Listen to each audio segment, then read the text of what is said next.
세 번째로는 이제 금리 문제예요. 2008년도 우리 금융위기 들어가고 나서 미국을 필두로 해서 전 세계가 거의 제로 금리를 지금 12년, 13년째 해오고 있지 않습니까? 이게 상당히 많은 문제점을 유발하고 있어요. 무슨 문제점을 유발하고 있냐고요? 이 돈이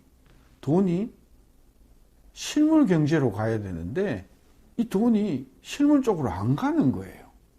그리고 증권 쪽으로 흘러가는 거예요. 그러다 보니까 미국의 연방은행이 연방준비제도가 어마어마한 돈을 풀었는데 그 푼 돈들이 증시를 폭발시키면서 일부는 또 부동산 시장을 뜨겁게 달구면서 실물 경제로 저는 옮겨가지 않는다는 문제점을 노출하기 시작을 했단 말이죠.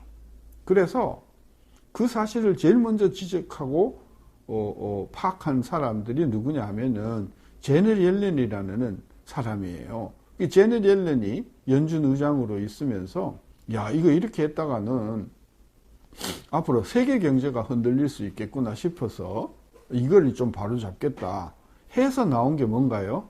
통화정책 정상화잖아요. 영어로 이야기하면 policy normalization이라는 거예요.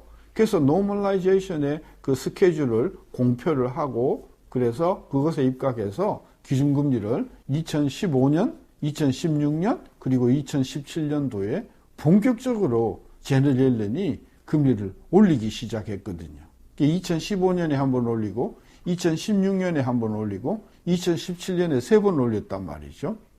그래서 이게 기준금리가 너무 낮다 보니까 세계 금융시장을 너무 과열시킨다. 그런 이제 판단에서 기준금리를 올리는 정책을 단행한 게 제넷 옐런이란 말이죠. 당연히 당시 대통령이 된 트럼프로서는 아주 이거 뭐 용납할 수가 없는 것이죠. 그래서 트럼프는 사실은 2017년도에 굉장히 화가 났어요. 대통령 취임한 지 얼마 되지도 않았는데 금리를 막 올렸으니까 되게 기분이 안 좋았어요. 그래서 연준 의장의 만기가 언제였냐면요. 제넷 옐런의 임기가 2018년도 2월 달이었거든요. 예. 보통 같으면은 임기 연장을 해줬어요. 연장이 어디 있어요? 그냥 그 자리에서 4년 의장 임기가 끝나니까 그 연장을 안 해줬죠. 그래서 이제 그 의장직을 누가 맡았냐면 트럼프가 보기에 말랑말랑하잖아요. 제롬 파월이라고 하는 사람을 연준 의장으로 임명했어요. 그분의 만기가요, 임기 만기가 금년이에요. 이제 끝나요. 끝났는데 이제 제롬 파월이 연준 의장이 되어서 이제 정책을 하는데 아까 그랬잖아요. policy normalization. 금리가 너무 낮다. 이거 조금 올려야 된다라고 자기도 동의를 한 거란 말이죠. 제넷 옐런이 의장일 때. 그래서 그 정책을 계속해서 2018년도에 밀어붙였어요. 그랬더니 트럼프가 아주 노골적으로 너 임명해줬는데 뭐냐 너는 도대체 뭐 너 자를 거다 말이지. 아주 노골적으로 이렇게 그 SNS를 통해 가지고 제롬 파월을 비난을 하고 그랬어요. 그 제롬 파월이 원래 순한 사람이잖아요. 경제 전문가도 아닙니다. 그분은 변호사지. 그래서 결국은 2018년도 4번 올렸다가 트럼프한테 두드려 맞고 그걸 이제 2019년도, 2000년도에 들어와서 금리를 아주 전격적으로 내렸잖아요. 저 보세요. 트럼프가 있는 동안에는 금리를 내렸어요. 트럼프가 워낙 내리라고 하니까. 이제 정권이 바뀌었잖아요. 태양이 바뀌었지 않습니까? 연준이 앞으로 대대적인 구성원 변화가 있을 거라고 보는 거예요. 물론 지금 연준 의원이 7명인데 그 중에 지금 1명이 결혼이에요. 못 맺었습니다. 트럼프가 지명한 사람이 4명, 5명이나 되는데 다 연준이 이게 인준을 상원에서 못 받아가지고 퇴짜 맞고 해가지고 겨우겨우 간간히 지금 6명까지 만들었는데요. 그 6명 중에 5명이 당이 무슨 당이냐? 공화당이에요. 다시 말하면 공화당 트럼프가 집어넣었던 사람들이 대부분이래. 민주당은 딱 한 사람 있어요. 라엘 브레이너드라고 하는 이분이 여잔데 이분이 이제 차기 의장이 될 거라고 지금 하는 이야기들이 많습니다. 어쨌건 지금 연준의 구성이 6명인데 5명이 공화당이다. 이거는 바이든으로서 또 제넷 옐런으로서 저는 수용하기 어렵다고 보고 아마 음량으로 사임 압력을 넣을 가능성이 저는 크다고 봅니다. 따라서 금년 내내 그리고 내년 초에 파월이 임기가 끝날 때 저는 그 연준 구성원들이 많이 민주당 인사로 바뀔 가능성이 크고요.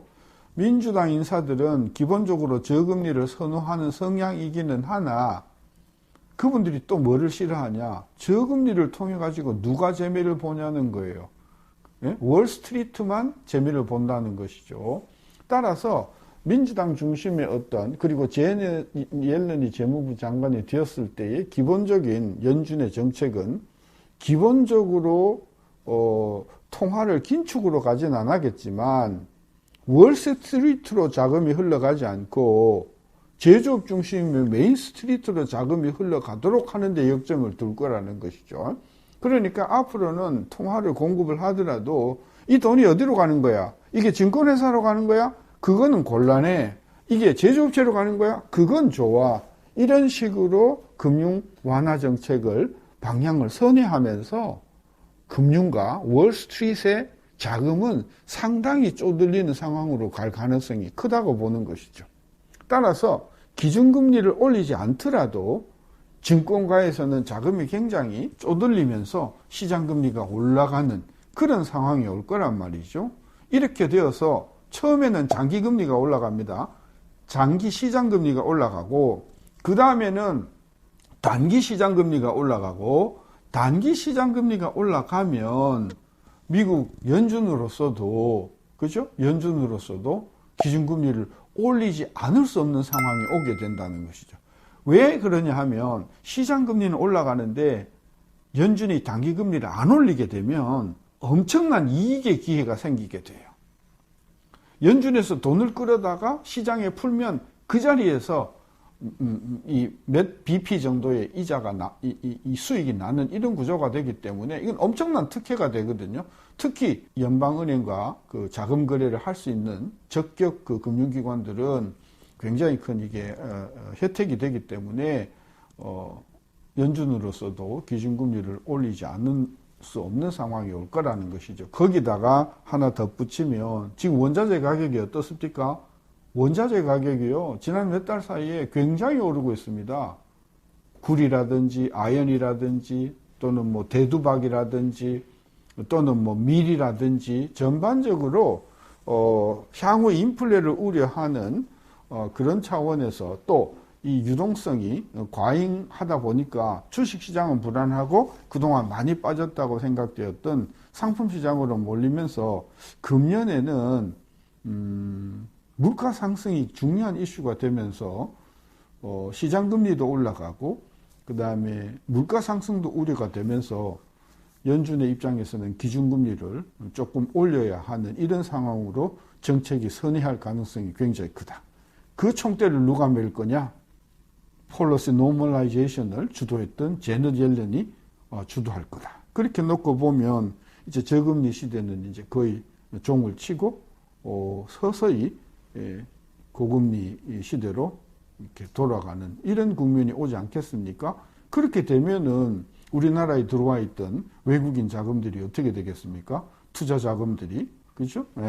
한국 시장보다는 시장의 고금리가 높은 외국으로 다시 역류를 하면서 한국 주식시장과 한국의 자금시장의 주가와는 떨어뜨리고 금리는 올리는 이런 상황이 올 것이라고 보는 것이죠. 저는 그래서 바이든 정부, 바이든 재무정부, 제넷 옐런의 재무정부 하에서의 연준의 금리 정책은 과거와 같이 무제한적으로 돈을 풀어서 주가를 끌어올리는 트럼프류하고는 많이 차이가 있을 것이라고 봤을 때 우리나라에도 그런 파급 효과가 올 것이다.